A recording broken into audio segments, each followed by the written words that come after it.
presidential race has been won by Governor Ronald Reagan of California. George Herbert Walker Bush, 41st President of the United States. Governor Clinton is now President. Bill Clinton too close to call. There it is, George W. Bush re-elected. Barack Obama, President-elect of the United States. This is CNN. Right now, the Republican presidential candidates in their final debate before a series of contests that could change everything. In Arizona tonight, a grand showdown in a presidential contest that's been all over the map. If you don't like the state of the race right now, wait a couple of weeks. This has been like riding Space Mountain at Disney. The Republican race could take another turn right now when the GOP candidates return to the debate stage. Rick Santorum, the late contender, says it's a two-man duel now, and he'll be the one left standing.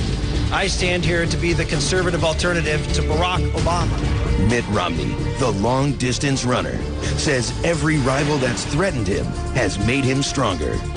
My conservatism is to the core.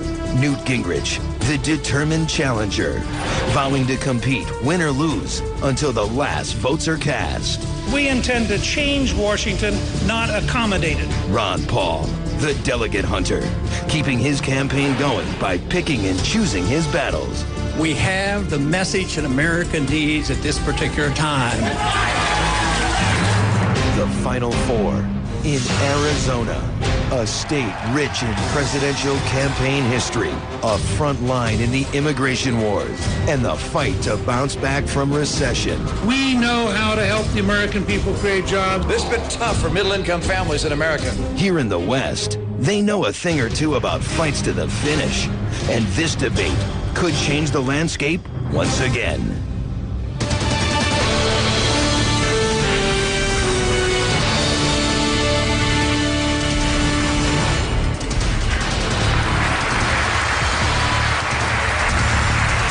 Good evening from the Mesa, Arizona Art Center just outside of Phoenix. This is the Arizona Republican presidential debate. Tonight, the four candidates in their final debate before 14 critical contests across the country, including the primary right here in Arizona on Tuesday. Welcome. I'm John King. Arizona Republicans are here in our audience tonight. Some of them will have a chance to question the candidates, and crowds even gathering outside to watch at a viewing party here in downtown Mesa. You can also take part in this debate. Send us your questions online. On Twitter, make sure to include the hashtag CNN Debate. On Facebook at facebook.com/CNN Politics, and of course on CNNPolitics.com. It's time now to meet the 2012 Republican presidential contenders. Joining us on stage, the former Speaker of the House, Newt Gingrich.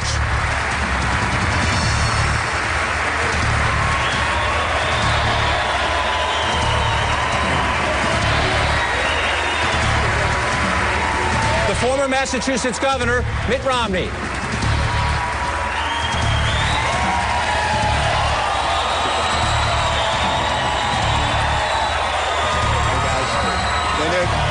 The former Senator from Pennsylvania, Rick Santorum.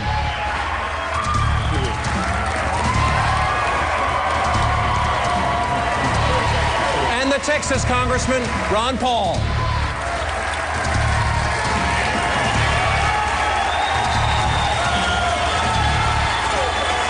Ladies and gentlemen, the Republican candidates for President of the United States.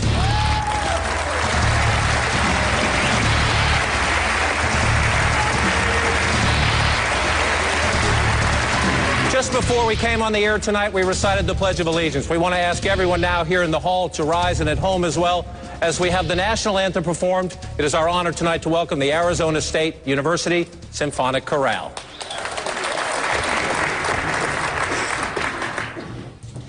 Oh, say, can you see by the dawn's early light what so proudly we hailed at the twilight's last gleaming, whose broad stripes and bright stars through the perilous fight o'er the ramparts we watched were so gallantly streaming, and the rockets' red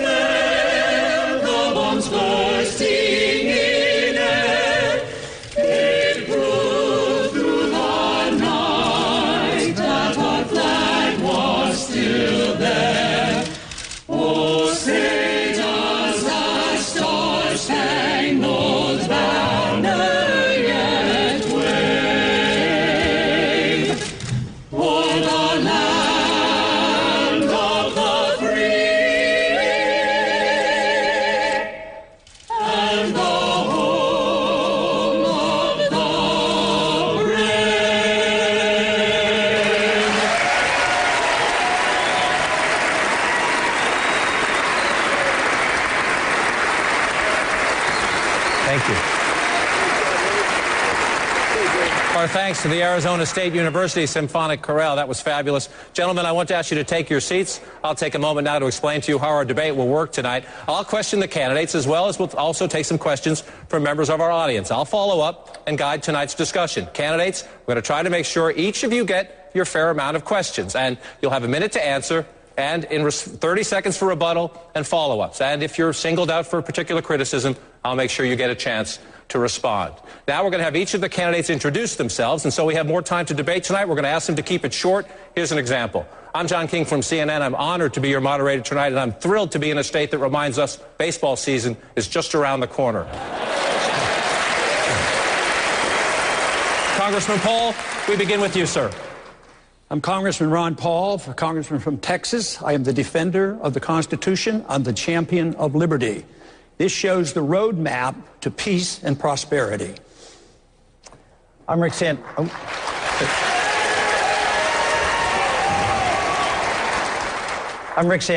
and we have a lot of troubles around the world, as you see, the Middle East in flames and what's going on in this country with gas prices and the economy.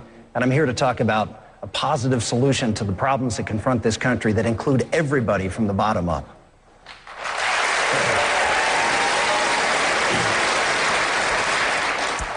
I'm Mitt Romney, and there was a time in this country when you knew that if you worked hard and went to school and if you learned the values of America in your home, that you could count on having a secure future and a prosperous life. That was an American promise, and it's been broken by this president. I want to restore America's promise, and I'm going to do that. That's good enough.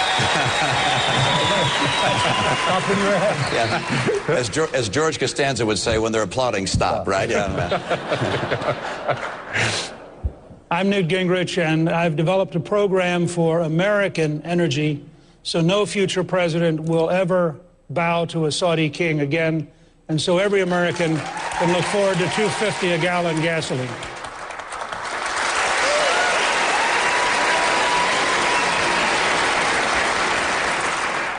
Gentlemen, it's good to see you again. Let's get right started on the important issues with a question from our audience. Sir, please tell us who you are and then state your question. My name is Gilbert Fiddler from Gilbert, Arizona. And I'd like to ask this question to all the candidates if I could. Since the first time in 65 years our national debt exceeds our gross national product, what are you going to do to bring down the debt? Thank you, sir. Senator Santorum, let's begin with you. Yeah, thank you, Gilbert. I've put together a specific plan that cuts $5 trillion over 5 years, that spends less money each year for the next 4 years that I'll be president of the United States. So it's not inflation adjusted, it's not baseline budgeting. We're actually going to shrink the actual size of the federal budget. And we're going to do so by dealing with the real problem. And here's where I differentiate myself with everybody else, including obviously the president. I actually have experience on tackling the toughest problems that we have in this country, and that's the growth of entitlement spending. Obviously, the first thing we need to do is repeal Obamacare. That's the one entitlement that we can get rid of. And that's a couple $2 trillion in spending over the next 10 years. But there's bigger issues. When I was born, less than 10% of the federal budget was entitlement spending. It's now 60% of the budget. Some people suggest that defense spending is the problem. When I was born, defense spending was 60% of the budget. It's now 17%. If you think defense spending is the problem, then you need a remedial math class to go back to. Defense spending will not be cut under my administration, but we will go after all of the means-tested entitlement programs, Medicaid, food stamps, all of those programs, and do what we did with welfare.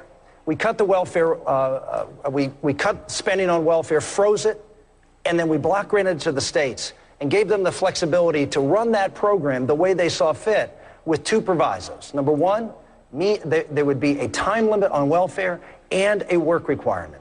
We were going to say that poverty is not a disability, that these programs need to be transitional in nature. And we need to do the same thing with Medicaid. We need to do the same thing with food stamps, all of the other means-tested entitlement programs. And unlike the Paul Ryan plan, I see I'm out of time, but unlike the Paul Ryan plan, we also will deal with Medicare and Social Security, not 10 years from now. But we have to start dealing with it now because our country is facing fiscal bankruptcy. Thank you, Senator. Governor Romney, I'm wondering if that answer satisfied you. Just in recent days, you said this, quote, if you want a fiscal conservative, you can't vote for Rick Santorum because he's not. Did he answer your questions there? Well, I'm looking at his historic record, which voting for raising the debt ceiling 5 different times without voting for compensating cuts, voting to keep in place Davis-Bacon, which costs about $100 billion over 10 years, a whole series of votes, voting to fund Planned Parenthood, to expand the Department of Education. During his term in the Senate, spending grew by some 80% in the federal government. But I want to respond to Gilbert's question, which I think is a critical one. And that is, as you look at this country, I'm a guy who's lived in the world of business. If you don't balance your budget in business, you go out of business. So I've lived balancing budgets. I also served in the Olympics, balanced the budget there, and served in the state. And in all 4 years I was governor, we balanced the budget. Here's what I'd do at the federal level. I would divide all of the programs into 3 major places for opportunity to reduce cost. Number 1, I'm going to go through every single program and ask if we can afford it. And if not, I'm going to say, is this program so critical that it's worth borrowing money from China to pay for it? And if not, I'm going to get rid of it. Number 2, I'm going to take programs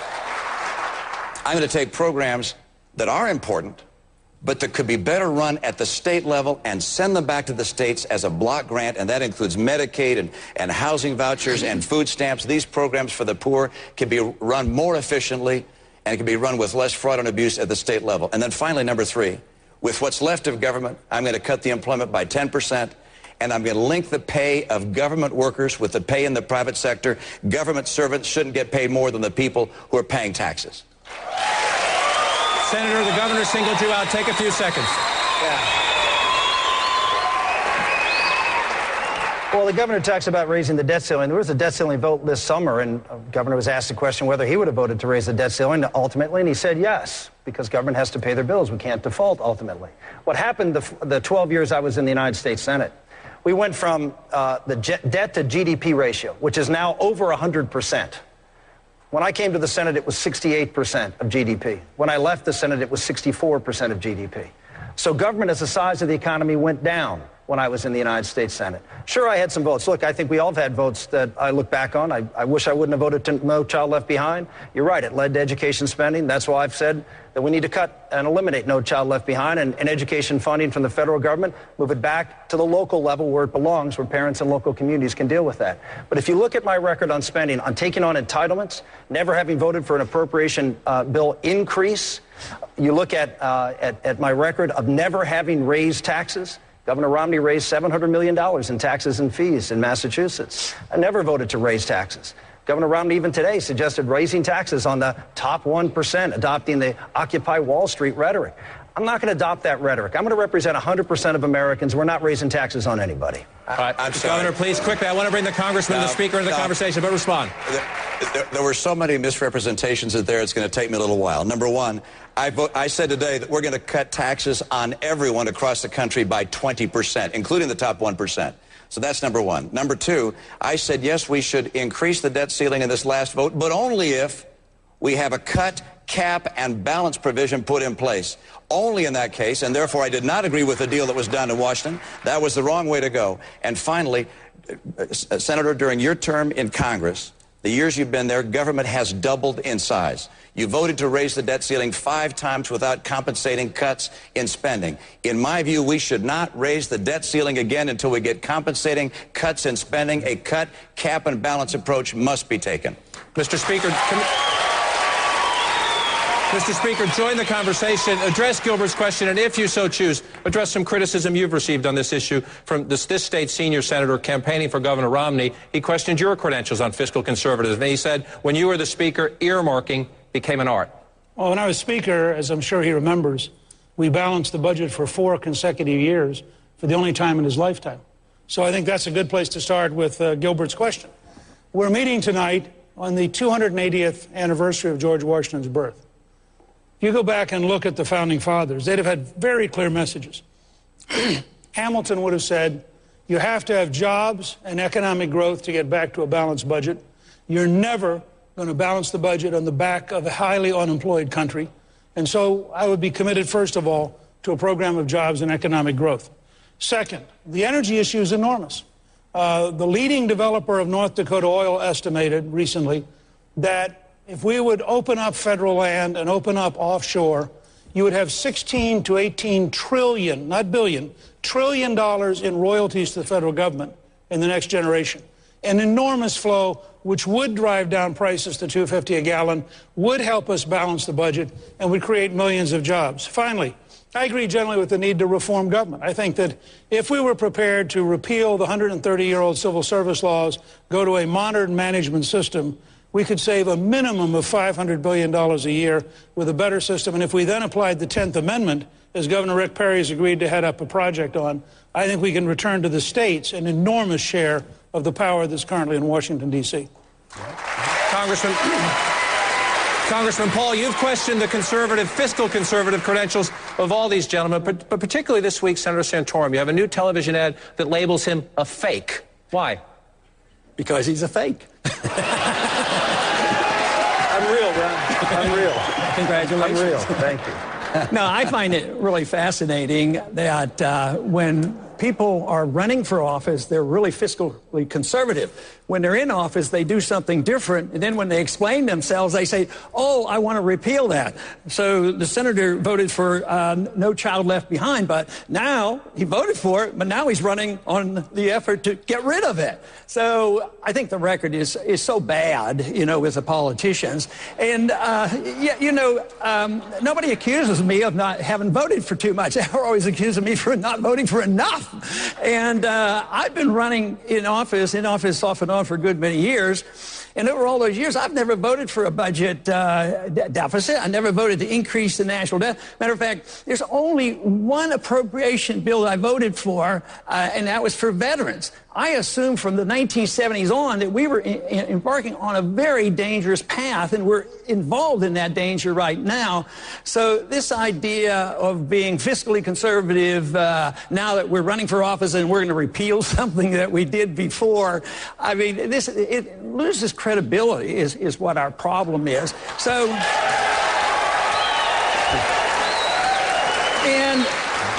and the one thing that I think should annoy all Americans is that voting for foreign aid. I mean, just think, their foreign aid packages, they're huge, and when the member votes for it, they don't say, well, this money's going to ABC because I love that country, but it's the principle of the way the government works. You vote for foreign aid because for some weird reason it's supposed to be good for America, but then it goes and helps all our enemies. That's what I disapprove of.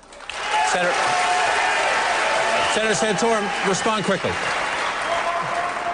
Ron, the Weekly Standard just did a review looking at the national taxpayer unions, I think Citizens Against Government Waste, and they measured me up against the other 50 senators who were serving when I did, and they said that I was the most fiscally conservative senator in the Congress in the 12 years that I was there. My ratings with the national taxpayer unions were A's or B's.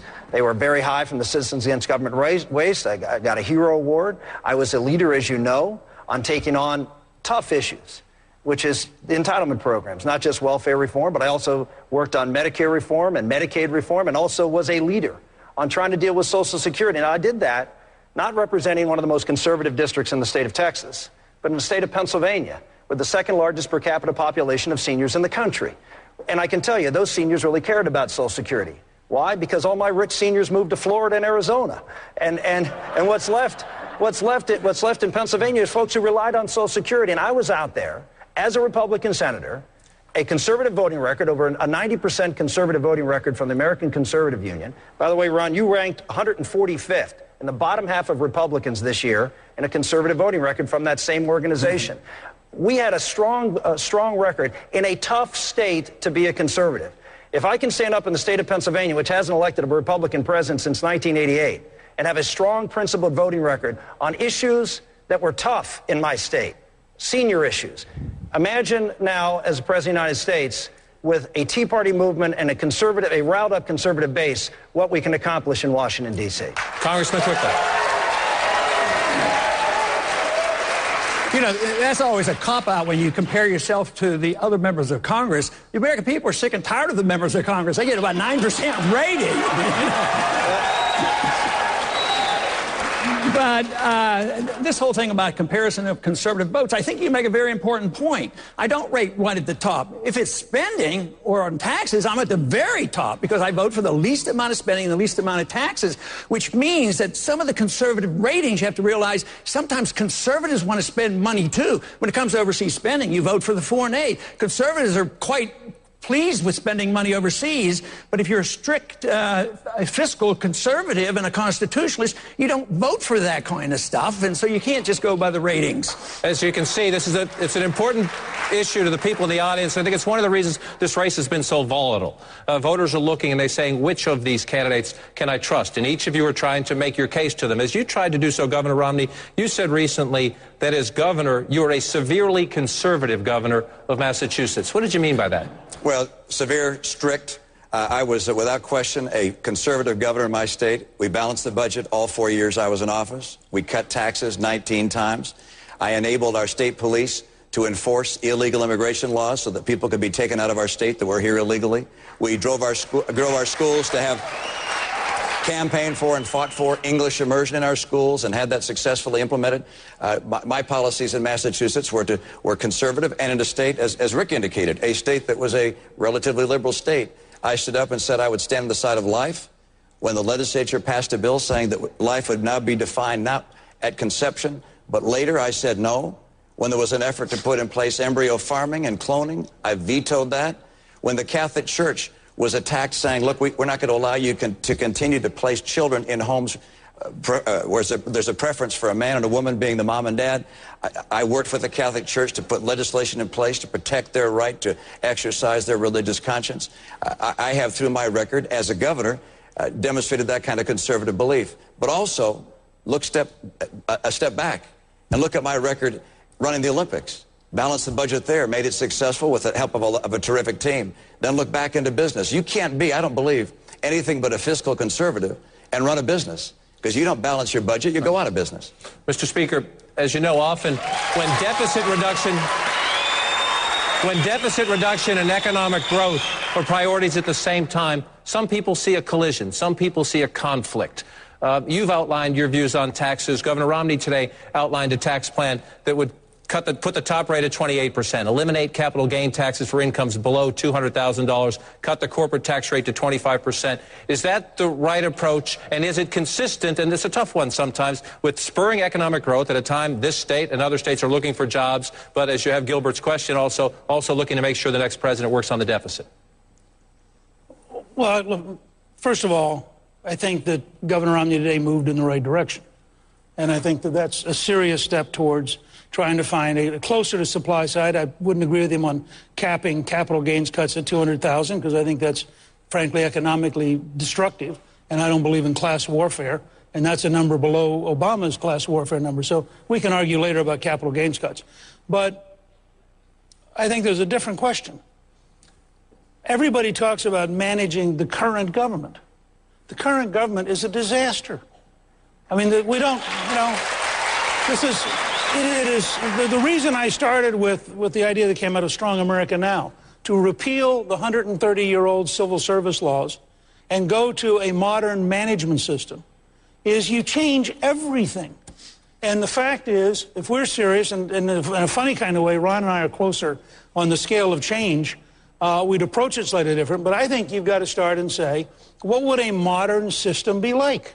And a modern system would be totally, just take control of the border. It is utterly stupid to say that the United States government can't control the border. It's a failure of will. It's a failure of enforcement. So let me just take that one example. Let's assume you could tomorrow morning have a president who wanted to work with your governor, who instead of suing Arizona, helped Arizona, who actually worked with Arizona. Now, what's the fiscal reality 3 years from now in your emergency rooms, in your schools, in your prisons of controlling the border? It's a lot less expensive. You just took a major step towards a less expensive future. So I think it is possible to modernize the federal government and cut taxes and develop energy simultaneously. And the three lead you to Gilbert's concern. Let's get back to a balanced budget.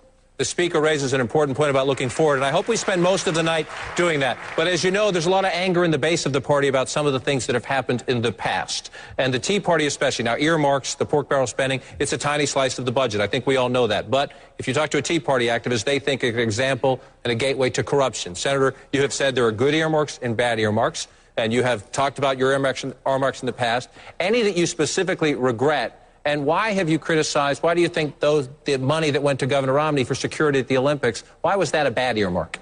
I didn't suggest it was a bad earmark. I voted for it, and about half the money, a little over half the money that went to the Salt Lake Games.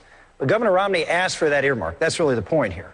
He's out there on television ads right now, unfortunately attacking me for saying that I'm this great earmarker when he not only asked for earmarks for the Salt Lake Olympics in the order of tens of millions of dollars, sought those earmarks and used them. And he did as the governor of Massachusetts, $300 or $400 million. He said I would be something like I'd be foolish if I didn't go out and try to get federal dollars. So the idea that somehow earmarks during the time that I was in Congress were this thing that drove up spending in Washington, D.C., if you actually look at it, as I said before, as a percentage of GDP, actually the deficit the debt went down. What happened is there was abuse. When the abuse happened, I said we should stop the earmarking process. But I did say there were good earmarks and bad earmarks. We wouldn't have the V-22 Osprey, which was the most essential air platform for our Marines in particular in the war against the radical Islamists. We wouldn't have it if it wasn't for an earmark. That program would have been killed under George Bush 41. Dick Cheney, the Defense Department, wanted to kill that program, and many of us, including myself, stood up and made sure that was there. Congress has a role to play when it comes to appropriating money, and sometimes the president and the administration doesn't get it right. What happened was an abuse of the process. When that abuse occurred, I stepped forward, as Jim DeMint did, who, by the way, was an earmarker, as almost everybody else in Congress was. Why? Because Congress has a role of allocating resources when they think the administration has it wrong. I defended that at the time. I'm proud I defended it at the time because I think they did make mistakes. I do believe there was abuse, and I said we should stop it. And as president, I would oppose earmarks. Governor? I didn't follow all of that, but I can tell you this. I would put a ban on earmarks. I think it opens the door to excessive spending on projects that don't need to be done. I think there are a lot of projects that have been voted for. You voted for the bridge to nowhere. I think these earmarks, we've had it with them. If Congress wants to vote in favor of a bill, that they should take that bill, bring it forward with committees, have people say vote it up or down on the floor of the House and the Senate, have the president say yes or no and move forward. But the earmark process is broken. There are thousands and thousands of earmarks, money being used inappropriately. And I'll tell you this. You mentioned coming to the Olympics, coming to the United States Congress, asking for support. No question about it. That's the nature of what it is when you lead an organization or a state. You come to Congress and you say, these are the things we need. In the history of the Olympic movement, the federal government has always provided the transportation and security. So we came to the federal government asking for help on transportation and security. I was fighting for those things. Our games are successful. But while I was fighting to save the Olympics, you were fighting to save the bridge to nowhere. Quickly.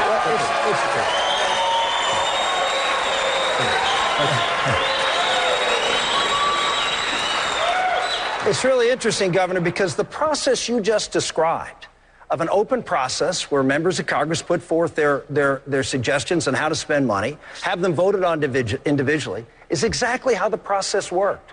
So what you're just suggested as to how earmarks should work in the future is exactly how they worked in the past. So I suspect you would have supported earmarks if you were in the United States Senate. I'm sorry, the 6,000 earmarks that were put in place under the Speaker's term, for instance, were oftentimes tagged onto other bills.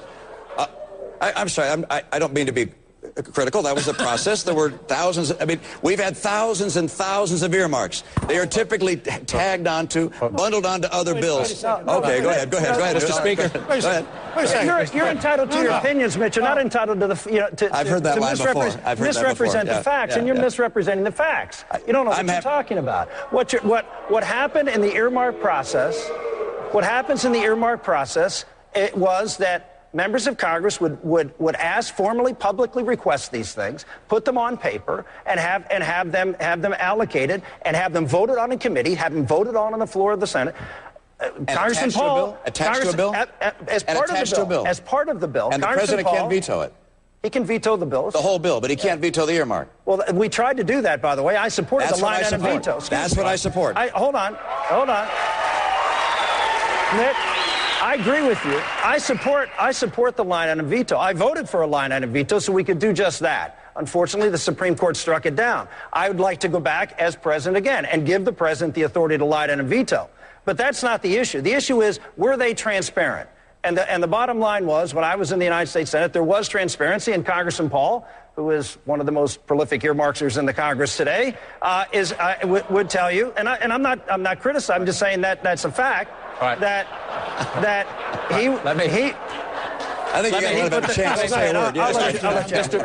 Mr. Speaker, you were referenced by the governor. You first, then Congressman Paul. Don't worry, we'll get to you, Congressman, I promise. Good. Now, look, let me just say flatly, all of you need to think about this, because this is one of those easy demagogic fights that gets you in a lot of trouble. If you have Barack Obama as president, and you have a Republican House, you may want the House imposing certain things on the president. Now, when I was Speaker, for example, and we had a liberal Democrat in the White House, I actually want to reinforce what the governor said.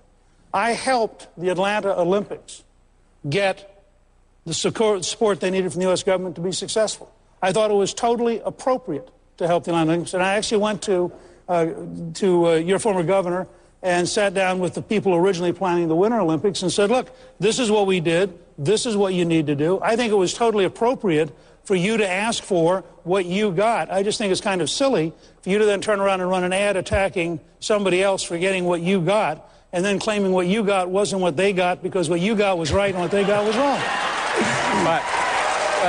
Congressman Paul, answer Senator Santorum, please, sir. I followed that, and You know, there's reason for the confusion because because it's all Congress's fault. They're all messed up. They don't know what they're doing in Congress is the real reason.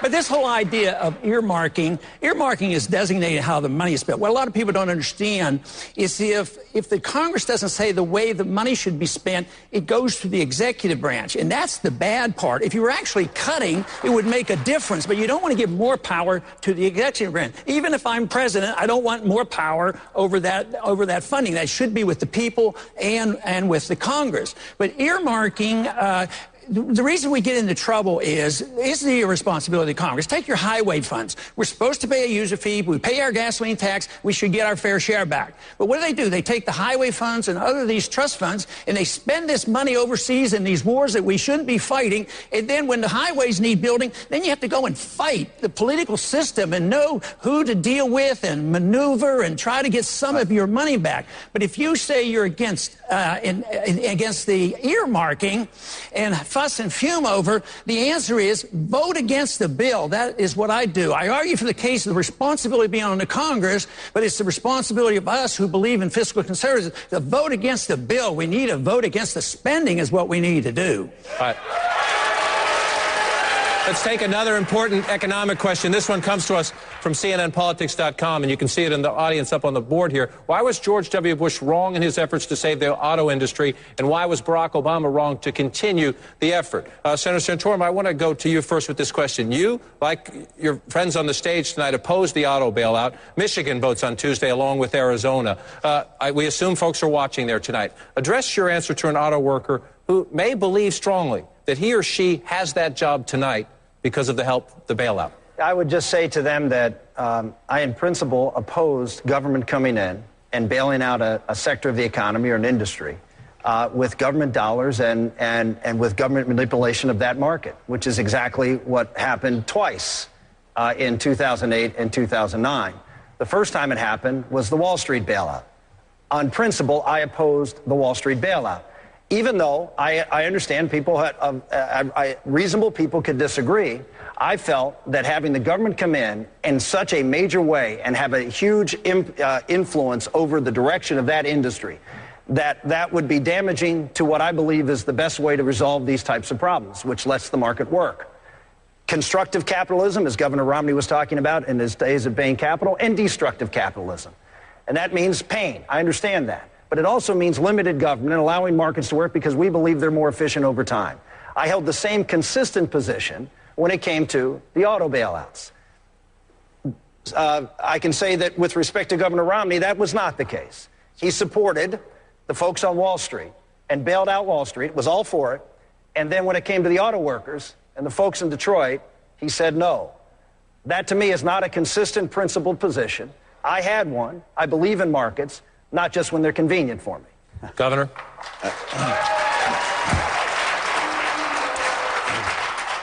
Nice try, but now let's look at the facts. All right, first of all, let's go back in the auto industry and go back to 2000, I think it was 2008. President Bush was still in office, and the three chief executive officers of the three major auto companies got in their private planes and flew to Washington and said, please write us a check. I think they wanted $50 billion. And I wrote an op-ed in the paper, and I said, absolutely not. Don't write a check for $50 billion. These companies need to go through a managed bankruptcy, just like airlines have, just like other industries have. Go through a managed bankruptcy.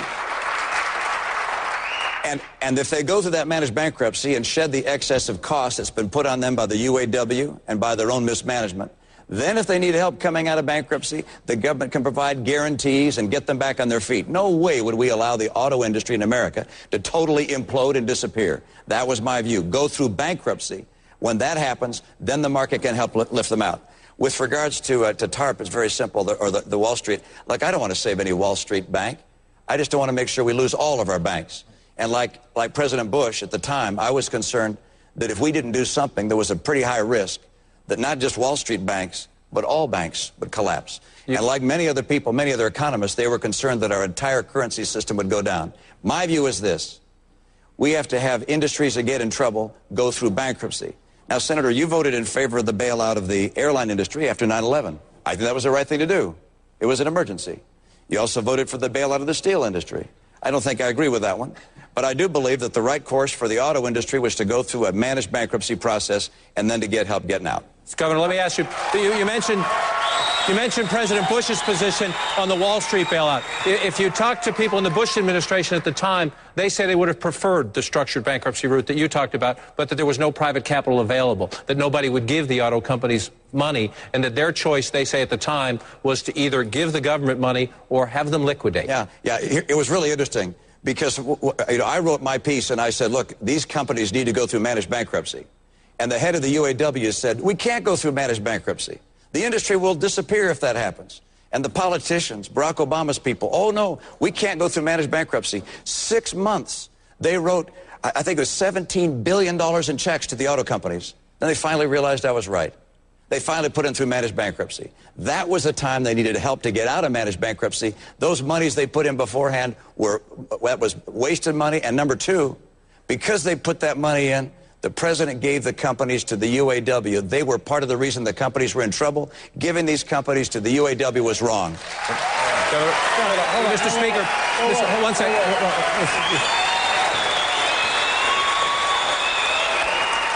As Governor Romney Wells knows, that the American government shut down the airline industry after 9/11. And the government, by its action, stopped the airline industry from functioning. And yes, as a result of government action, which I thought it was appropriate for government since we shut down the industry after the events of 9/11. I agree. But government didn't shut down the banks. They didn't shut down the financial service industry. So when you compare those, it's not apples to apples, Mitt, and that's not a fair comparison. Mr. Speaker, come in on the conversation. It's a tough one. It's a tough one. It's a major American industry at a time of trouble. That's not a tough. It's not tough, you say. It's not tough. First of all, there was a huge amount of the American auto industry that was just fine. BMW in South Carolina was terrific. Mercedes in Alabama was doing just fine. Honda in Ohio was just fine. So the Toyota was just fine. What we have is a united auto workers and a management system that had grown very, I think, incapable of tough decisions because they were used to selling out to the United Auto Workers. And so they came in and said, oh, we can't change.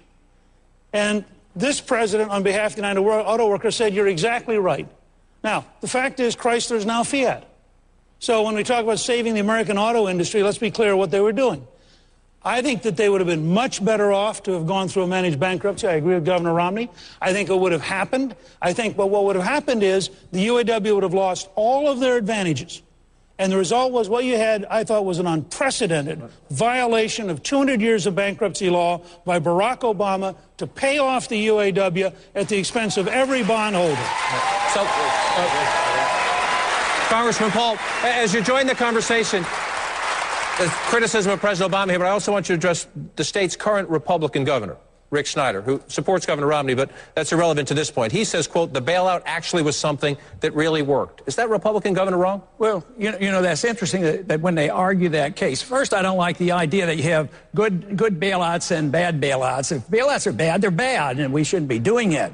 But this argument about maybe one that works, well, now that the bankruptcy or the bailing out of GM worked, I said that's sort of like if a criminal goes out and robs a bank and he's successful, therefore you endorse what he did because he's successful. But you have to rob people. You have to distort the law. The government is supposed to protect contracts. They're not supposed to regulate contracts, and they're not supposed to undermine contracts. And that's what we've been doing. In the housing bubble, we undermine contracts. And this is what we're doing here. So you want to respect the contracts. A lot of people will accuse me of advocating a free market, that there's no regulations. Actually, the regulations are tougher because you have to go through bankruptcy and you have to face up to this. And it isn't like General Motors would be destroyed. Newt made that point there, that there were good parts of General Motors, but politicians can't figure this out. Then they serve the special interest, and then you have labor fighting big business. I opt for the free market and the defense of liberty. That's what we need in this country. All right. We're off to a good start, gentlemen. We're going to take our first break of the evening. In a moment, our Republican presidential debate here in Arizona continues. A lot more ground to cover, including two issues that are dominating the discussion here in Arizona in recent days: immigration and faith.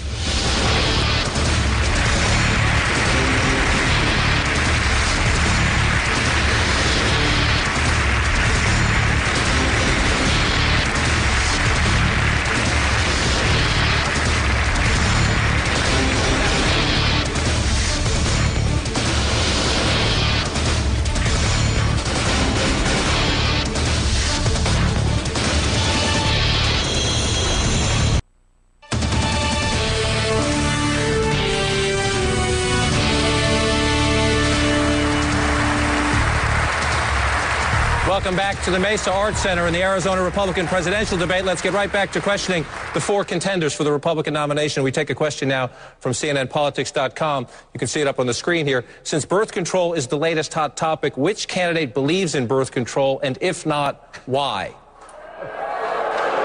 As you can see, it's a very popular question. It's a very popular question in the audience, as we can see. Look, we're not going to spend a ton of time on this, but it is. Please. Can I just make a point? Sure. These guys are giving you some feedback here, John. I see that. I think they're making it very clear. No, I think this. I'm going to make two quick points, John. The first is there is a legitimate question about the power of the government to impose on religion activities which any religion opposes. That's legitimate.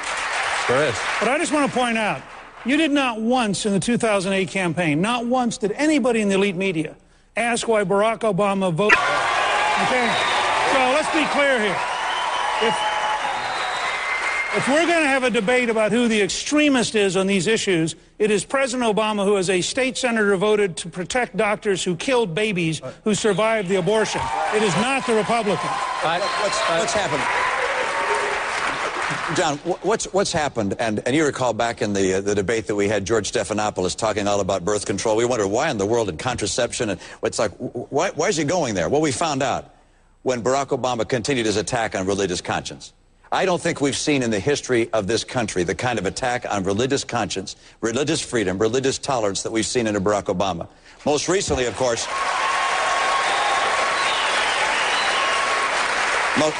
most recently requiring the Catholic Church to provide for its employees and its various enterprises health care, insurance that would include birth control, sterilization, and the morning after pill. Unbelievable. And he tried to retreat from that, but he retreated in a way that was not appropriate because these insurance companies now have to provide these same things, and obviously the Catholic Church will end up paying for them.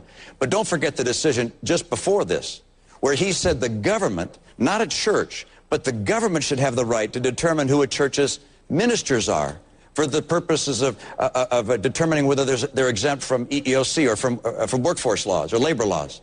He said the government should make that choice. That went all the way to the Supreme Court. There are a few liberals on the Supreme Court. They voted 9-0 against President Obama. His position... So let's his position...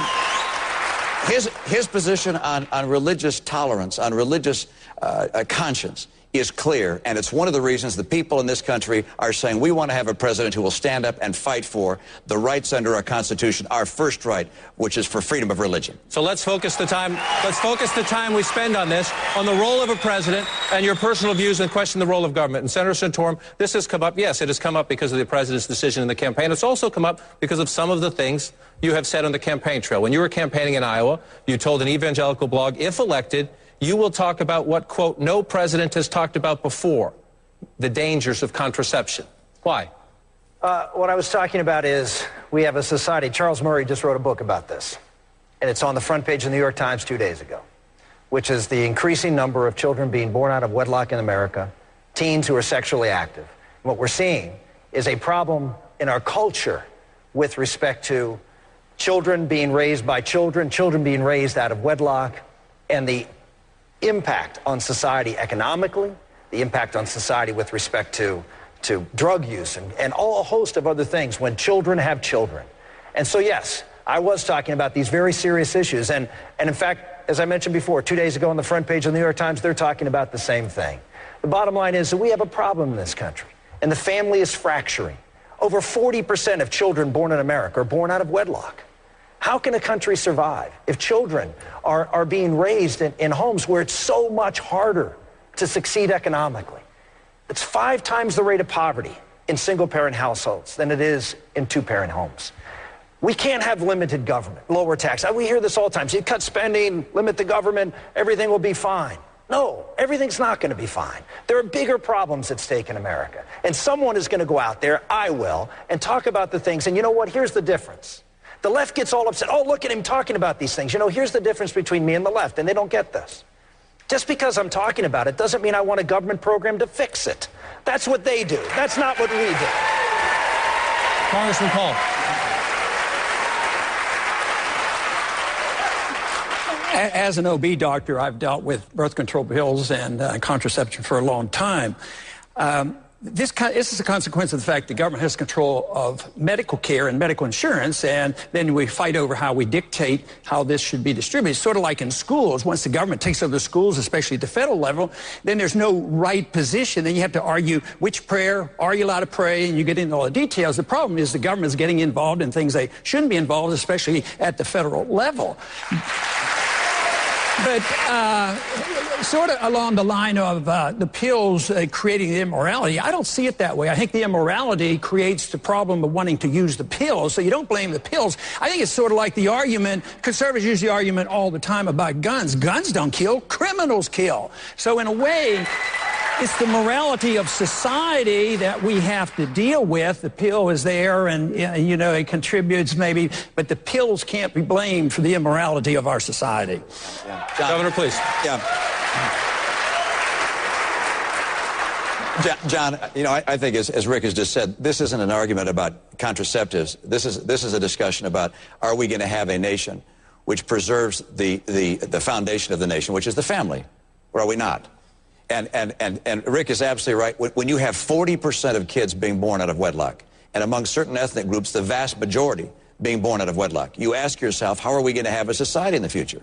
Because these kids are raised in poverty in many cases. They are in abusive settings. The likelihood of them being able to finish high school or college drops dramatically in single-family homes. And we haven't been willing to talk about this. And when we have programs that say we're going to teach abstinence in schools, the liberals go crazy and try and stop us from doing that. We have to have a president who's willing to say that the best opportunity an individual can give to their unborn child is an opportunity to be born in a home with a mother and a father. And I think... I mean, it's an issue on which all of you have criticism of the Obama administration. It's an issue on which some of you have also criticized each other. Governor Romney, both Senator Santorum and Speaker Gingrich have said during your tenure as governor, you required Catholic hospitals to provide emergency contraception to rape victims. And, Mr. Speaker, you compared the governor to President Obama, saying he infringed on Catholics' rights. Governor, did you do that? Nope, absolutely not. Of course not. There was no requirement in Massachusetts for the Catholic Church to provide morning after pills to rape victims. That was entirely voluntary on their part. There was no such requirement. Likewise, in the Massachusetts health care bill, there's a provision in Massachusetts general laws that says that people don't have to have coverage for contraceptives or other type of medical devices, which are contrary to their religious teachings. Churches also don't have to provide that to entities which are either the church themselves or entities they control. So we have provisions that make sure that something of that nature does not occur. That's why when I worked very closely with the leaders of the Catholic Church, I met with the Cardinal a number of times and with his emissaries. We talked about the issues we were concerned about. We battled, for instance, to help the Catholic Church stay in the adoption business.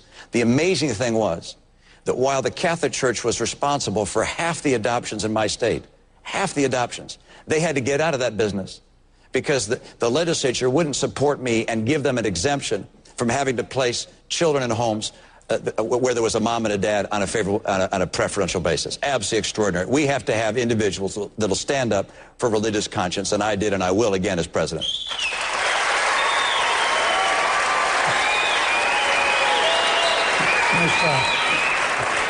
Mr. Speaker?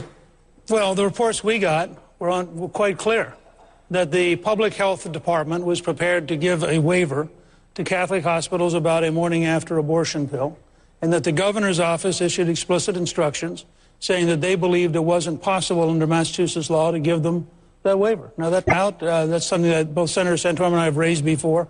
But I want to go a step further, because this makes a point that Ron Paul's been making for a generation and that people need to take very seriously.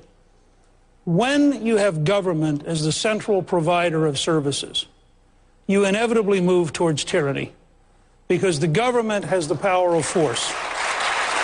You inevitably, and I think this is true whether it's Romney Care or Obamacare or any other government centralized system, you inevitably move towards the coercion of the state, and the state saying, if you don't do what we, the politicians, have defined, you will be punished, either financially or you'll be punished in some other way, like going to jail. And that's why we are, I think, at an enormous crossroads in this country.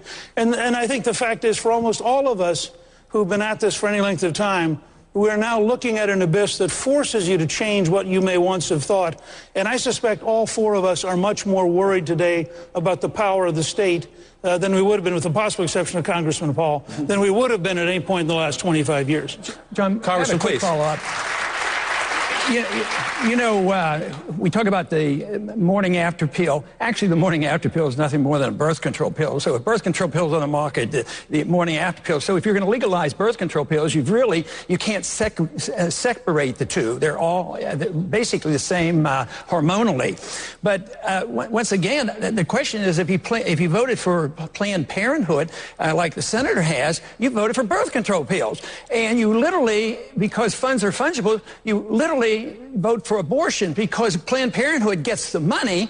Oh, I'll buy birth control pills, but then they have the money left over to do the abortion. So that's why you have to have a pretty strong resistance to voting for these bunches of bills put together. Planned Parenthood should get nothing, let alone designate how they spend. Senator Santorum.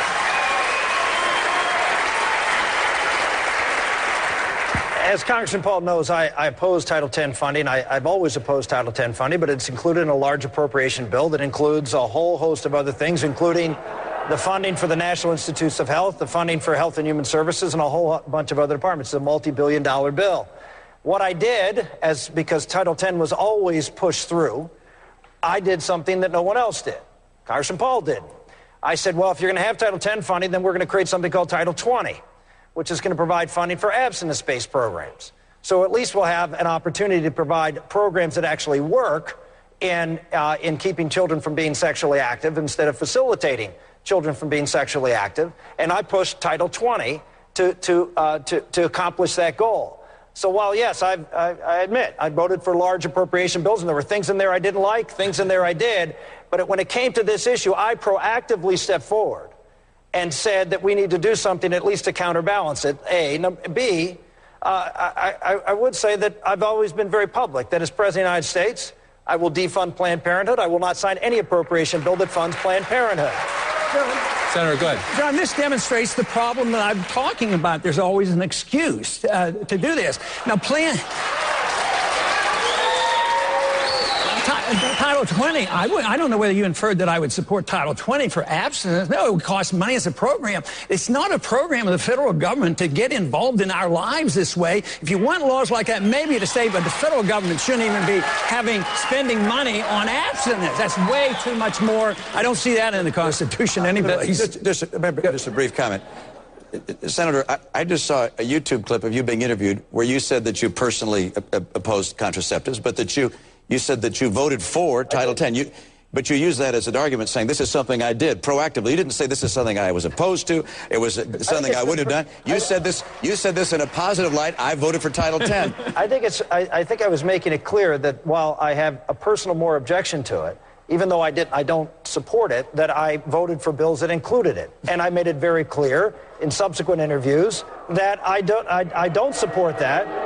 I've never supported it, and on an individual basis have voted against it. That's why I proposed Title 20 to counterbalance it. So, Governor Romney, I can just say that you were talking about this issue before of religious conscience and protections. But this is the whole reason this issue is alive is because of the bill that you drafted in Massachusetts, Romneycare, which was the model for Obamacare and the government takeover of health care.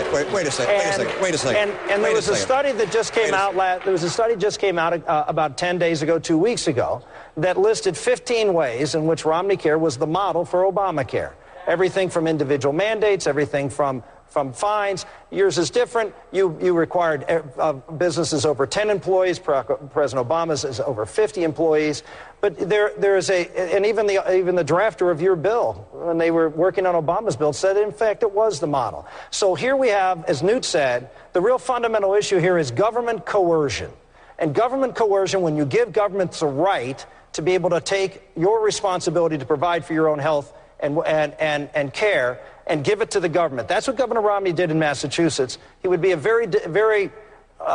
let's say, it would be a difficult task for someone who had the model for Obamacare, which is the biggest issue in this race of government control of your lives, to be the nominee of our party. You would take that issue completely off the table. Governor, take 30 seconds to respond, and I want to move the conversations on. Much longer than 30 seconds. I hope that's a long answer. First of all, let's not forget that 4 years ago, well after Romneycare was put in place, 4 years ago, you not only endorsed me, you went to Laura Ingraham and said, and this is the guy who is really conservative. Number two, under the 10th Amendment, states have the rights to do things that they think are in their best interest. I know you agree with that. But let's point this out. Our bill was 70 pages. His bill is 2,700 pages. There's a lot in those 2,700 pages I don't agree with. And let me tell you, if I'm president of the United States, I will repeal Obamacare for a lot of reasons. One, I don't want to spend another $1 trillion. We don't have that kind of money. It's the wrong way to go. Number two, I don't believe the federal government should cut Medicare by some $500 billion. Number three, I don't think the federal government should raise taxes by $500 billion, and therefore I will repeal Obamacare. And let me mention one more. The reason we have Obamacare is because the senator you supported over Pat Toomey in Pennsylvania, Arlen Specter, the pro-choice senator of Pennsylvania that you supported and endorsed in a race over Pat Toomey, he voted for Obamacare. If you had not supported him, if we had said no to Arlen Specter, we would not have Obamacare. So don't look at me. Take a look in the mirror. Well, Senator, please, quickly.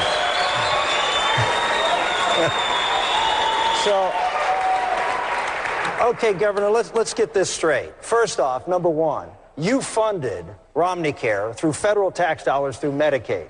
I know it well. It's called disproportionate share provider tax. About $400 million that you got from the federal taxpayers to underwrite Romneycare to make sure you didn't have to raise taxes right away. But of course you had to. Yes, your governor, with the $8 billion of tax increases he had to put in place. Yes, Governor, you balanced the budget for 4 years. You have a constitutional requirement to balance the budget in 4 years. No great shakes.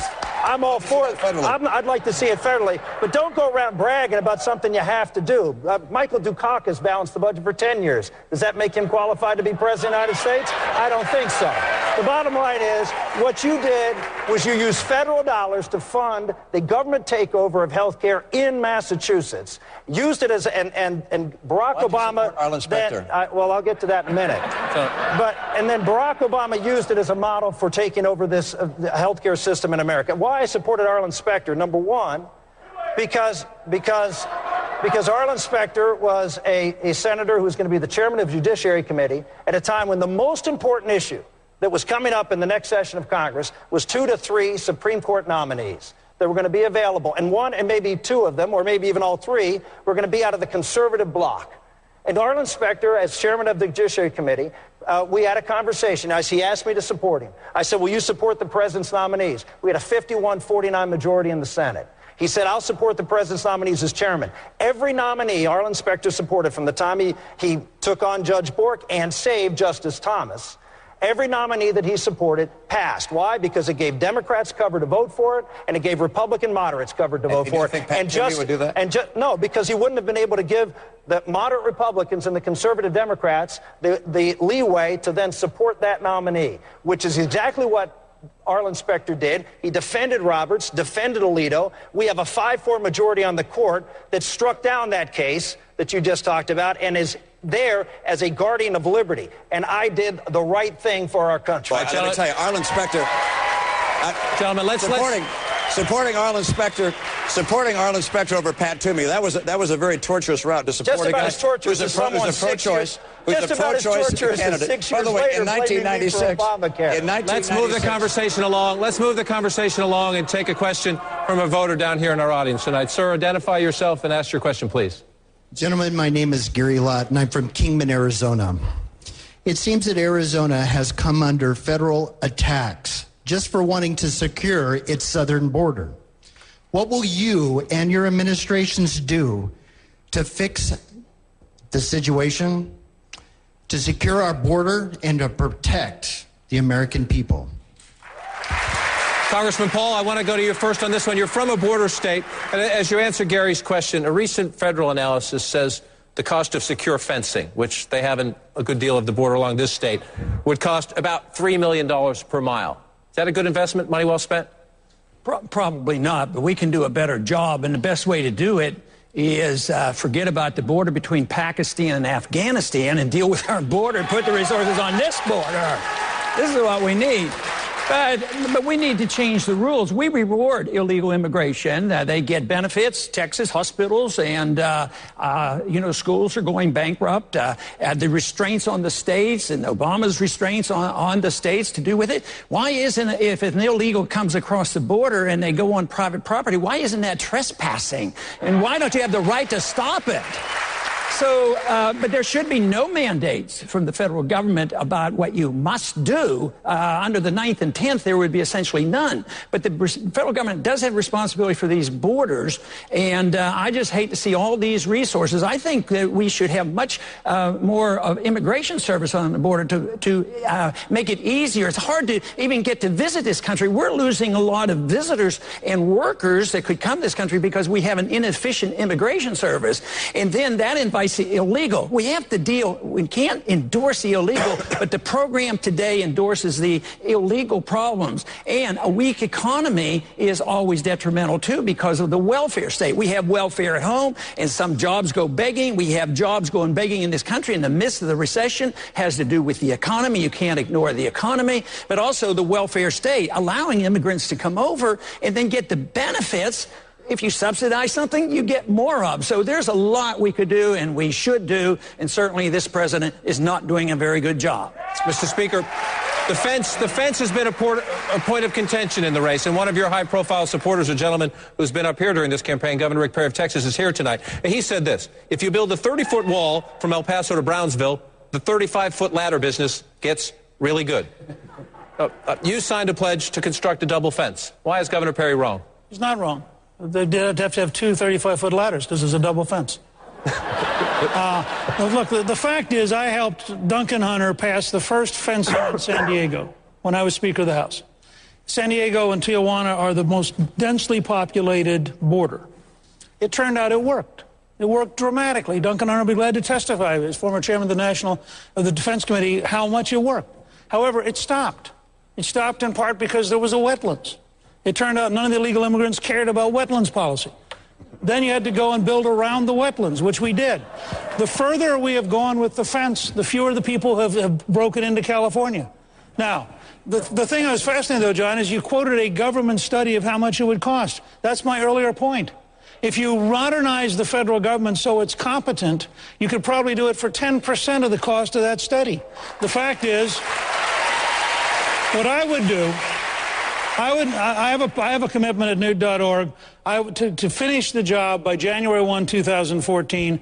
I would initiate a bill that would waive all federal regulation. Here, I would ask Governor Martinez, Governor Brown, and Governor Perry to become the co-leaders in their state. We would apply as many resources as are needed to be done by January 1 of 2014, including, if necessary, there are 23,000 Department of Homeland Security personnel in the D.C. area. I'm prepared to move up to half of them to Arizona, New Mexico, and Texas. This is a doable thing. Governor Romney, the border security is part of the equation. What to do about whether it's 8 or 11 million illegal immigrants in the country now is another part of the equation. And Sheriff Joe Arpaio, who's with us tonight from Maricopa County, he's in the audience. He told me this week here in Mesa, these are his words. It's, quote, political garbage, if you will, to not arrest illegals already in this country.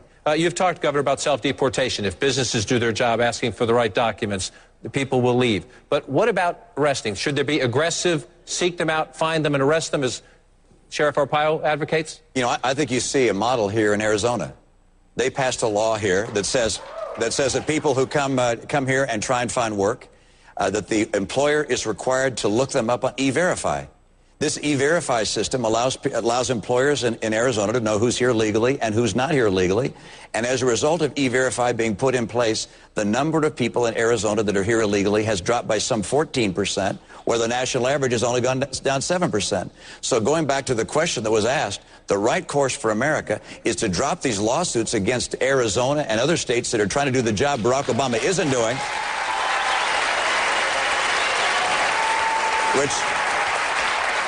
and I will drop those lawsuits on day one. I'll also complete the fence. I'll make sure we have enough Border Patrol agents to secure the fence, and I will make sure we have an E-Verify system and require employers to check the documents of workers and to check E-Verify. And if an employer hires someone that has not gone through E-Verify, they're going to get sanctioned just like they do for not paying their taxes. You do that, and just as Arizona is finding out, you can stop illegal immigration. It's time we finally did it. Senator Santorum, we've had the conversation about the border and the fence. Governor Romney talks about E-Verify, making sure businesses are doing their part of the equation. What about the individual? You said in our last debate, employers should be sanctioned. As Governor Romney just said, if they hire illegal immigrants, about a quarter of all workers in private households are undocumented. What about the homeowner who hires somebody as a household cleaning worker, as a nanny perhaps? Does that person, if you're going to be consistent, have enforcement across the board, should that person be sanctioned? I'm not going to require homeowners to do E-Verify. I think that's one step too far. But I think what we need to do is to give law enforcement the opportunity to do what they're doing here in Arizona, what Sheriff Arpaio was doing here before he ran into some issues with the federal government, which is to allow folks to enforce the law here in this country, to allow people who are breaking the law or are suspicious of breaking the law to be able to be detained and deported if they're found here in this country illegally, as well as those who are trying to seek employment. This is enforcing not just upon the employer, but on those who are here illegally and trying to do things that are against the law, like seeking employment here. It's a tough policy question, obviously, and this state has been part of the driving force. It also becomes, especially for four gentlemen who would like to be the next president of the United States, it's a difficult political question in the sense that the Latino population is the fastest growing demographic in our country, and some Republicans, Marco Rubio, for example, a senator from Florida that all of you have complimented, said could be a leading force in your administration if you're elected. He said this recently. He says he worries that some of the rhetoric used by Republican politicians on this issue has been harsh, intolerable, inexcusable. Mr. Speaker, is he right? I don't know who he's referring to, so I'm not going to comment in general on a statement. Is there somebody somewhere who's done that? Sure. Was it also intolerable for President Obama to go to El Paso and make a totally demagogic speech in which he fundamentally, the great failure here, I voted in 1986 for the bill which was supposed to solve all this, which Ronald Reagan signed.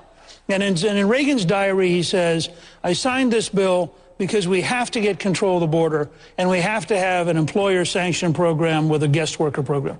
Now, all of us who voted for that bill got shortchanged on everything we were supposed to get. President Bush couldn't get it through. President Obama can't get it through. I believe you cannot pass a single large comprehensive bill, the 2,700-page kind of bill you're describing. I think you got to go one step at a time. The first step is to control the border. I don't believe anybody who's here legally, and I talked last night, for example, with folks who are of Hispanic background from Nogales, who are in the import-export business dealing with Mexico every day. They want a border. They don't want a border that's closed. They want a border that's controlled, that has easy access for legality and impossible access for illegality. And that's the model that I think you can talk about in any community of any ethnic background in this country. All right, gentlemen, we're going to take another quick break. Our Arizona Republican presidential debate will continue in a moment. But here's a question. One of these men could be president just 11 months from now. How would they deal with threats from Iran and North Korea? Plus, a great question sent to us at CNNPolitics.com. Define yourself using one word, gentlemen, and one word only. Can the candidates keep it that short? Stick around and find out.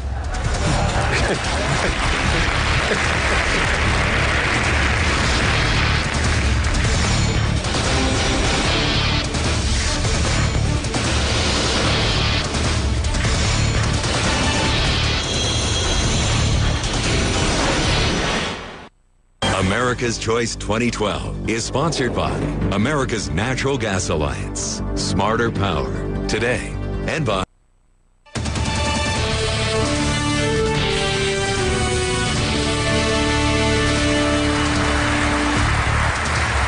We're back in Mesa, Arizona for our Arizona Republican presidential debate. And gentlemen, we have a question here from CNNPolitics.com. Without caveats or explanations, please define yourself using one word and one word only. Congressman Paul? Consistent. Senator Santorum? Courage. Governor? The Speaker? Cheerful.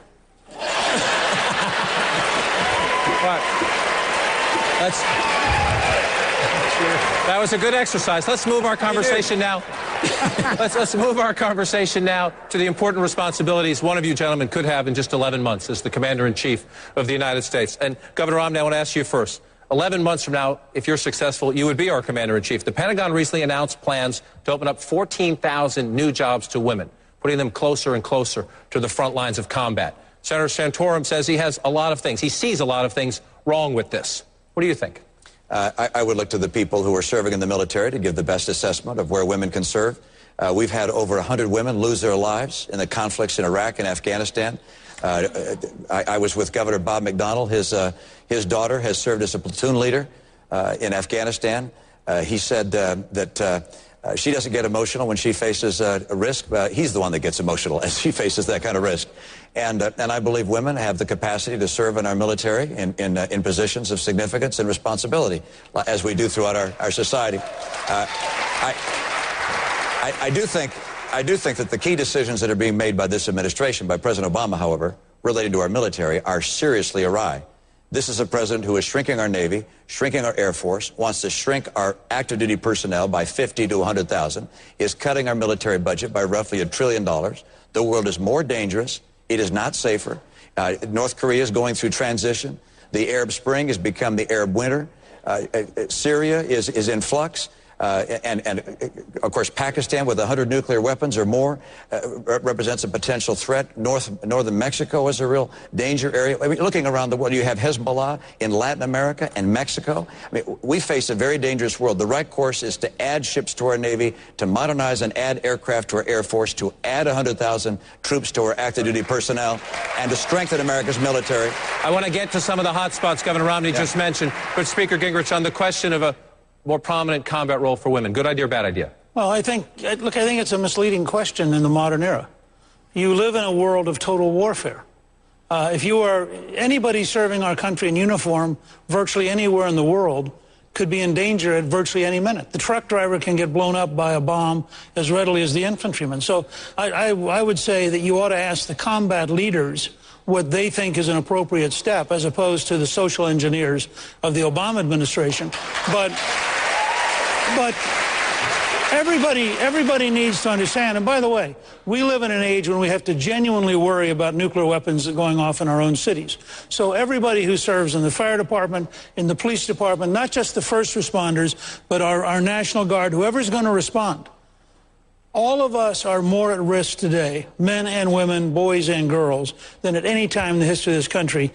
And we need to understand that's the context in which we're going to have to move forward in understanding the nature of modern combat. I think this is a very sober period, and I believe this is the most dangerous president on national security grounds in American history. Congressman Paul?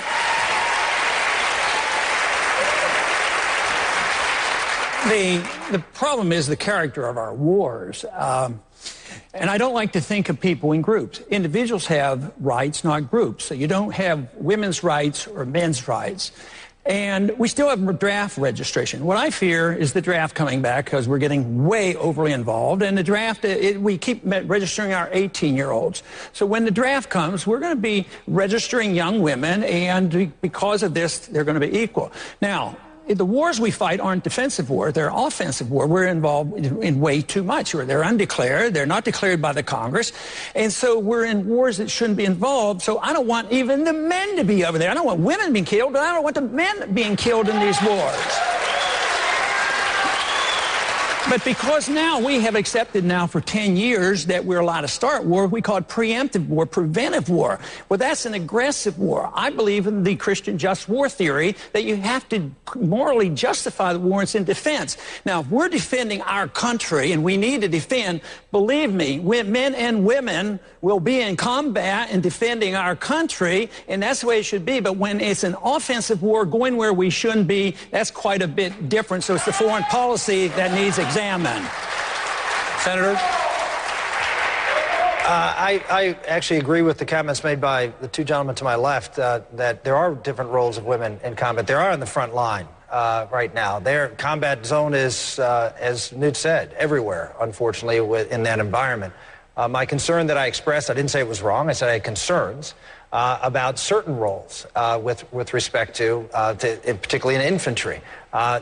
I still have those concerns, but I would defer to at least hearing the recommendations of those involved. But I think we have civilian control of the military, and these are things that should be decided not just by the generals, but we should not have social engineering, as I think we've seen from this president, but we should have sober minds looking at what is, in fact, the best proper roles for everybody in combat. Let's continue the conversation about the Commander-in-Chief question. We have a question from our audience, sir. Hi, my name's Kent Taylor from Wickenburg, Arizona, and my question to all the candidates is, how do you plan on dealing with the growing nuclear threat in Iran? It's a pressing question at the moment. Mr. Speaker, let's go to you first on this, and I want to ask you in the context of the president's and this country's highest-ranking military officer, the chairman of the Joint Chiefs, General Dempsey, told CNN this last week, quote, a strike at this time would be destabilizing and would not achieve Israel's long-term objectives. If you win this election, General Dempsey would then be your chairman of the Joint Chiefs. If the Prime Minister of Israel called you, said he wanted to go forward and questioned, sir, do you agree, Mr. President, do you agree with your chairman of the Joint Chiefs? Would you say, yes, Mr. Prime Minister, please stand down? Or would you give Israel the green light? Well, first of all, this is two different questions. General Dempsey went on to say he thought that Iran was a rational actor. I can't imagine why he would say that. And I just cannot imagine why he would have said it. The fact is, this is a dictator, Ahmadinejad, who has said he doesn't believe the Holocaust existed. This is a dictator who said he wants to eliminate Israel from the face of the earth. This is a dictator who said he wants to drive the United States out of the Middle East. I'm inclined to believe dictators. Now, I think that it's dangerous not to. If an Israeli prime minister, haunted by the history of the Holocaust, recognizing that 3 nuclear weapons is a Holocaust in Israel, if an Israeli prime minister calls me and says, I believe in the defense of my country, this goes back to a point that Congressman Paul raised that we probably disagree on. I do believe there are moments when you preempt. If you think a madman is about to have nuclear weapons and you think that madman is going to use those nuclear weapons, then you have an absolute moral obligation to defend the lives of your people by eliminating the capacity to get nuclear weapons.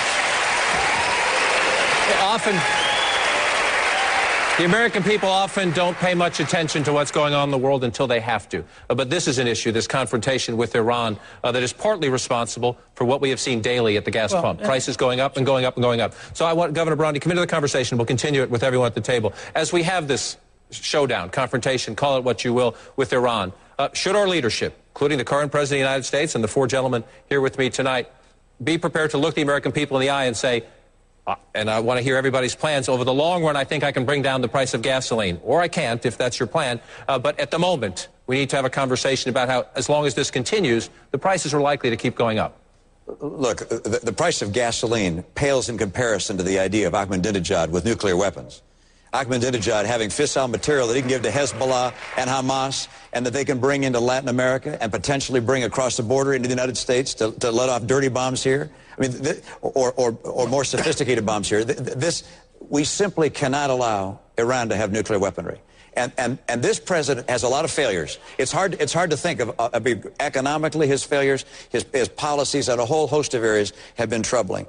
But nothing, in my view, is as serious a failure as his failure to deal with Iran appropriately. This president should have put in place crippling sanctions against Iran. He did not. He decided to give Russia their #1 foreign policy objective, removal of our missile defense sites from Eastern Europe, and got nothing in return. He could have gotten crippling sanctions against Iran. He did not. When dissident voices took to the street in Iran to protest a stolen election there, instead of standing with them, he bowed to the election. This is a president who has made it clear through his administration and almost every communication we've had so far that he does not want Israel to take action, that he opposes military action. This is a president who should have instead communicated to Iran that we are prepared, that we are considering military options. They're not just on the table, they are in our hand. We must not allow Iran to have a nuclear weapon. If they do, the world changes, America will be at risk, and someday nuclear weaponry will be used. If I'm president, that will not happen. If we re-elect Barack Obama, it will happen. Senator Santorum, please.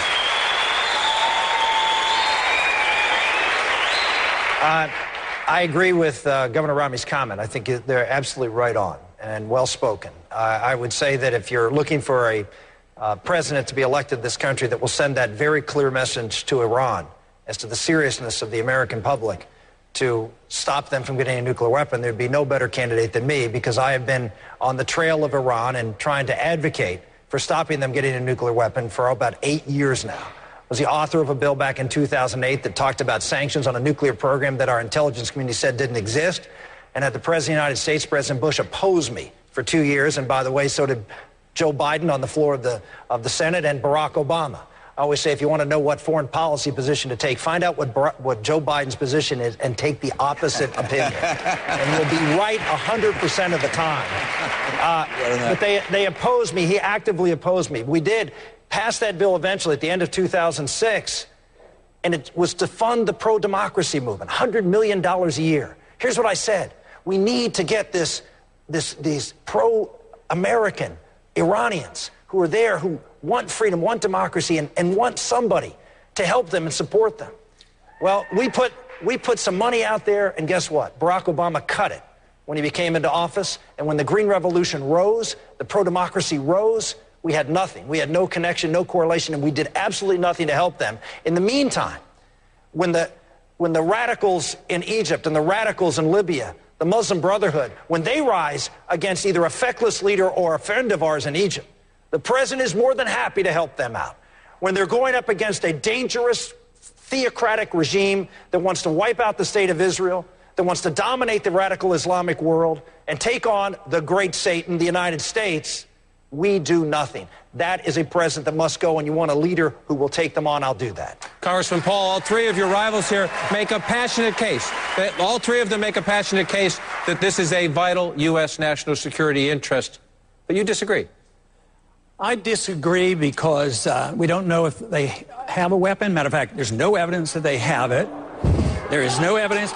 Israel claims they do not have it, and our government doesn't. I don't want them to get a weapon, but I think what we're doing is encouraging them to have a weapon because they feel threatened. If you look at a map of Iran, we have 45 bases around their country plus our submarines. The Iranians can't possibly attack anybody, and we're worrying about the possibility of one nuclear weapon. Now, just think about the Cold War. The Soviets had 30,000 of them, and we talked to them. The Soviets killed 100 million people, and the Chinese, and we worked our way out of it. And if you want to worry about nuclear weapons, worry about the nuclear weapons that were left over from the Soviet Union. They're still floating around. They don't have them all detailed. So we're ready to go to war. I say going to war rapidly like this is risky and it's reckless. Now, if they're so determined to go to war, the only thing I plead with you for, if this is the case, is do it properly. Ask the people and ask the Congress for a declaration of war. This is war, and people are going to die, and you've got to get a declaration of war. Just to go and start fighting. But the sanctions are already backfiring, and all that we do is literally doing the opposite. When we're attacked, we all came together. When we attack when we put them under attack, they get together, and it neutralizes that. They rally around their leaders. So what we're doing is literally enhancing the power. Think of the sanctions that we dealt with Castro. 50 years, and Castro is still there. It doesn't work. So I would say a different approach. We need to, at least, we talked to the Soviets during the Cuban crisis. We at least can talk to somebody who we do not have proof that he has a weapon. Why go to war so carelessly? Let's stay on this theme. We have a question from CNNPolitics.com, a question, you can see it up on the screen here, in regards to Syria. Should the United States intervene, and should we arm the rebellion? Senator Santorum, let me start with you on this one. The American people have watched these videos. It started months ago. It has accelerated in recent days. What is the role for the United States today? Syria is a puppet state of Iran. They are a threat not just to Israel, but they have been a complete destabilizing force within Lebanon, which is another problem for Israel, and Hezbollah. They are a country that we could do no worse than the leadership in Syria today, which is not the case in some of the other countries that we readily got ourselves involved in. So it's sort of remarkable to me that we would have here again. I think it's the timidness of this president in dealing with the Iranian threat, because Syria and Iran is an axis, and the president, while he couldn't reach out deliberately to Iran, did reach out immediately to Syria and established an embassy there. And the only reason he removed that embassy was because it was in threat of being overtaken, not because he was objecting to what was going on in Syria. This president has obviously a very big problem in standing up to the Iranians in any form. If this would have been any other country, given what was going on and the mass murders that we're seeing there, this president would have quickly and joined the international community, which is calling for his ouster and the stop of this. But he's not. He's not, because he's afraid to stand up to Iran. He opposed the sanctions in Iran against the central banks until his own party finally said, "You're killing us. Please support these sanctions." Ladies and gentlemen, we have a president who isn't going to stop them. He isn't going to stop them from getting a nuclear weapon. We need a new president, or we are going to have a cataclysmic situation with a power that is the most prolific proliferator of terror in the world, that will be able to do so with impunity because they will have a nuclear weapon to protect them for whatever they do. It has to be stopped, and this president is not in position to do that. In the question of Syria, Mr. Speaker, then Governor Romney, if you were president today, what would you do differently from this president tomorrow? Well, look, the first thing I do across the board for the entire region is create a very dramatic American energy policy of opening up federal lands and opening up offshore drilling, replacing the EPA. The Iranians have been practicing closing the Straits of Hormuz, which has 1 out of every 5 barrels of oil in the world going through it. We have enough energy in the United States that we would be the largest producer of oil in the world by the end of this decade. We would be capable of saying to the Middle East, we frankly don't care what you do. The Chinese have a big problem because they ain't going to have any oil. But we would not have to be directly engaged. It's a very different question. But first of all, you got to set the stage, I think, here to not be afraid of what might happen in the region. Second, we clearly should have our allies, this is an old-fashioned word, we should have our allies covertly helping destroy the Assad regime. There are plenty of Arab-speaking groups that will be quite happy. There are lots of weapons available in the Middle East. And I agree with Senator Santorum's point. This is an administration which, as long as you're America's enemy, you're safe. You know, the only people you got to worry about is if you're an American ally. Governor? I agree with both these gentlemen. It's very interesting that you're seeing on the Republican platform a very strong commitment to say we're going to say no to Iran. It's unacceptable for Iran to have a nuclear weapon. And Rick is absolutely right. Syria is their key ally. It's their only ally in the Arab world. It is also their route to the sea. Syria provides a shadow over Lebanon. Syria is providing the armament of Hezbollah in Lebanon that, of course, threatens Israel, our friend and ally. We have very bad news that's come from the Middle East over the past several months. A lot of it in part because of the feckless leadership of our president. But one little piece of good news, and that is the key ally of Iran, Syria, has a leader that's in real trouble. And we got to grab a hold of that like it's the best thing we've ever seen. There's things that we're having a hard time getting our hands around, like what's happening in Egypt. But in Syria, with Assad in trouble, we need to communicate to the Alawites, his friends, his ethnic group, to say, look, you have a future if you'll abandon that guy Assad. We need to work with Saudi Arabia and with Turkey to say, you guys, provide the kind of weaponry that's needed to help the rebels inside Syria. This is a critical time for us. If we can turn Syria and Lebanon away from Iran, we finally have the capacity to get Iran to pull back, and we can, at that point, with crippling sanctions and a very clear statement that military action is an action that will be taken if they pursue nuclear weaponry, that can change the course of world history. Let's try to get another question. No, I get a minute. Real quickly. You know, I've tried the moral argument, I've tried the constitutional argument on these issues, and they don't go so well. But there's an economic argument as well. Matter of fact, Al-Qaeda's had a plan to bog us down in the Middle East and bankrupt this country. That's exactly what they're doing. We've spent $4 trillion of debt in the last 10 years being bogged down in the Middle East.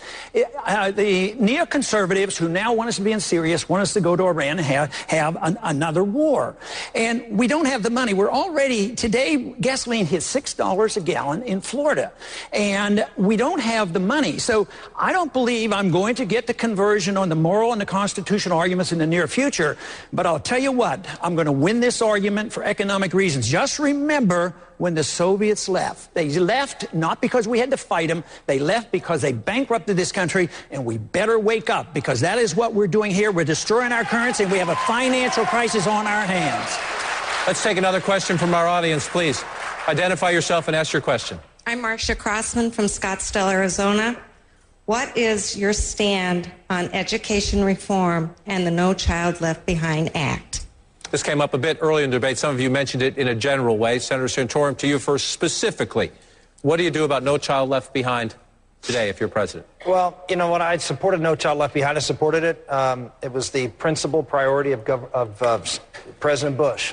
To try to take on a failing education system and try to impose some sort of testing regime that would be able to quantify how well we're doing with respect to education. I have to admit, I voted for that. It was against the principles I believed in, but you know, when you're part of the team, sometimes you take one for the team, for the leader, and I made a mistake. You know, politics is a team sport, folks. And sometimes you gotta rally together and do something. And in this case, you know, I thought testing was, and finding out how bad the problem wasn't a bad idea. What was a bad idea was all the money that was put out there, and that, in fact, was a huge problem. I admit the mistake, and I will not make that mistake again. You have someone who is committed. Look, I'm a homeschooling father of 7. I know the importance of customized education for our children. I know the importance of parental control of education. I know the importance of local control of education. And having gone through that experience of the federal government involvement, not only do I believe the federal government should get out of the education business, I think the state government should start to get out of the education business and put it back to the state, to the local, and into the community. Governor Romney, you were a governor. You had to deal with this law, so weigh in. And as you do, it's designed, like it or not, to help the public school system, which has struggled. Senator Santorum just the other day called public schools in this country factories. Well, I'm not going to comment on that unless you'd like to. With regards to your question, I came into a state where Republicans and Democrats had worked before I got there to make some very important changes. They said that they were going to test our kids every year. They said to graduate from high school, you're going to have to pass an exam in English and math. I was the first governor that had to enforce that provision. There were a lot of people that said, oh, no, let people graduate even if they can't pass that exam. I enforced it. We fought it. It was hard to do. We added more school choice. My legislature tried to say no more charter schools. I vetoed that. We overturned that. With school choice, testing our kids, giving our best teachers opportunities for advancement. These kinds of principles drove our schools to be pretty successful. As a matter of fact, there are 4 measures on which the federal government looks at schools state by state. And my state's #1 of all 50 states in all 4 of those measures, 4th and 8th graders in English and math. Those principles, testing our kids, excellent curriculum, superb teachers, and school choice, those are the answers to help our schools. And with regards to No Child Left Behind, the right answer there, this President Bush stood up and said, you know what, the teachers' unions don't want school choice.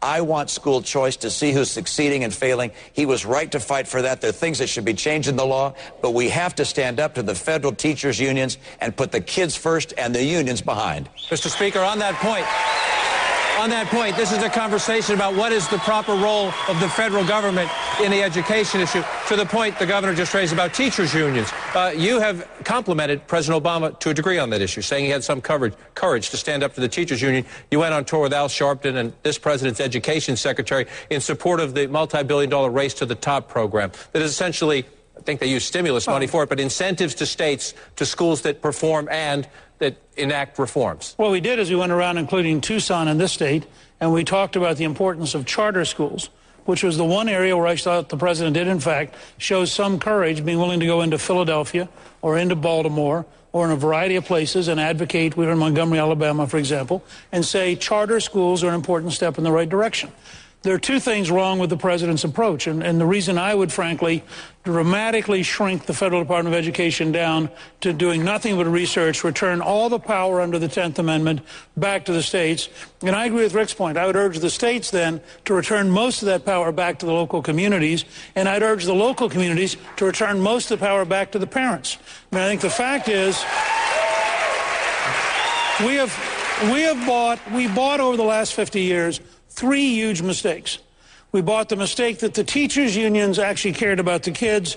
It's increasingly clear they care about protecting bad teachers. And if you look at LA Unified, it is almost criminal what we do to the poorest children in America, entrapping them into places. No Nation Left Behind said if a foreign power did this to our children, we declared an act of war because they're doing so much damage. The second thing we bought into was the whole school of education theory that you don't have to learn. You have to learn about how you would learn. So when you finish learning about how you learn, you have self-esteem because you're told you have self-esteem, even if you can't read the word self-esteem.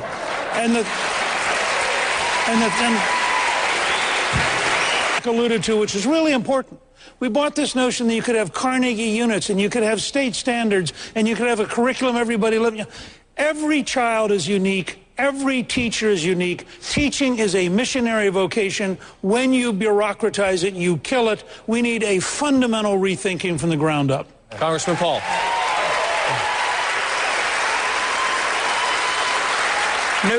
News going in the right direction, but not far enough. The Constitution is very clear. There's no authority for the federal government to be involved in education. There's no prohibition in the Constitution for the states to be involved in education. That's not a bad position, and we can sort things out. But once again, the senators was for No Child Left Behind, but now he's running for president. Now he's running to repeal No Child Left Behind once again. But and he calls this a team sport. He has to go along to get along, and that's the way the team plays. But that's what the problem is with Washington. That's what's been going on for so long. So I don't accept that form of government. I understand it. That is the way it works. You were with the majority, you were the whip, and you organized and got these votes all passed. But I think the obligation of all of us should be the oath of office. We should take it. It shouldn't be the oath to the party. I'm sorry about that. But it isn't the oath to the party. It's the oath to our office to obey the law, and the law is the Constitution. Gentlemen, thank you. One more break. When we come back, the final question of what could be the final Republican debate.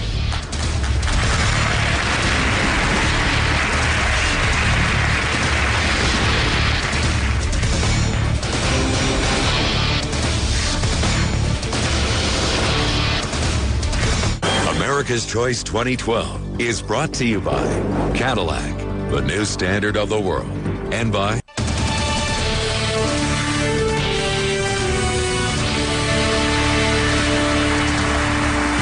Welcome back to the Mesa Art Center, our Arizona Republican presidential debate. The four contenders on stage tonight. Gentlemen, our time is short, so one last question. 9 states have voted so far. We talked a bit earlier about the volatility in the race. The people of Arizona vote Tuesday, Michigan on Tuesday, Wyoming and Washington State, then Super Tuesday. Beyond that, 14 states over the next 10 days or so. Republican voters are clearly having a hard time. I want to close with this question. Help the voters who still have questions about you. What is the biggest misconception about you in the public debate right now? Congressman Paul, we'll start with you, sir. I would say the perpetuation of the myth by the media that I can't win. And the totally ignoring some statistics that showed it to be the opposite. Just recently there was a poll in Iowa, and it matched all the 4 of us up against Obama. And guess what? I did the very best. So I would say that is the biggest myth. But let me tell you, though, in public perception is one thing, but when you go around and talk to the American people and we have our rallies, that misconception isn't there, and I think that's the biggest misconception that I have to deal with. Mr. Speaker? I think that the fact is that the American public are really desperate to find somebody who can solve real problems. I think that's why it's been going up and down and why you've had all sorts of different folks as front runners. And all I can say is that my background of having actually worked with President Reagan, then having been Speaker, if there was one thing I wish the American people could know about me, it would be the amount of work it took to get to welfare reform, a balanced budget, a 4.2% unemployment rate, and that you've got to have somebody who can actually get it done in Washington, not just describe it on the campaign trail. Governor Romney? We've got to restore America's promise in this country, where people know that with hard work and education that they're going to be secure and prosperous and that their kids will have a brighter future than they've had.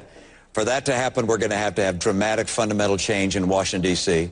We're going to have to create more jobs, have less debt, and shrink the size of government. I'm the only person in this race. Is there a misconception about you? The question is a misconception. You get to ask the questions you want. I get to give the answers I want. And fair enough. And I believe that there's a whole question about what do we need as the person that should be president?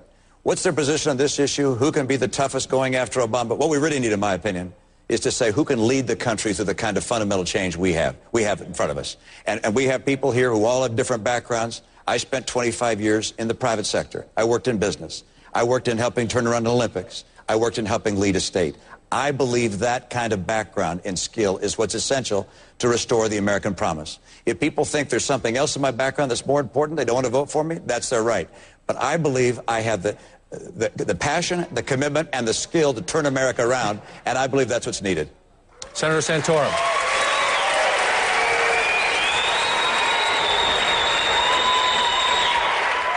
I think the thing I've heard from the very beginning, can you defeat Barack Obama?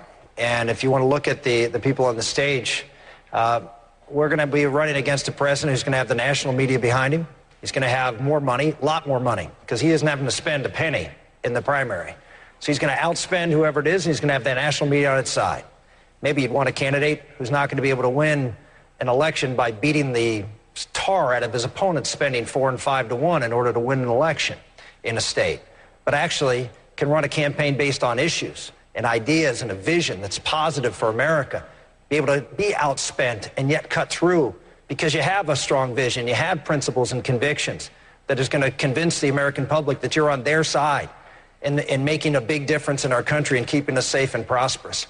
So we're looking for I think people if they're looking for someone who can do a lot with a little, run a campaign on a shoestring and win a bunch of states and rise in the polls.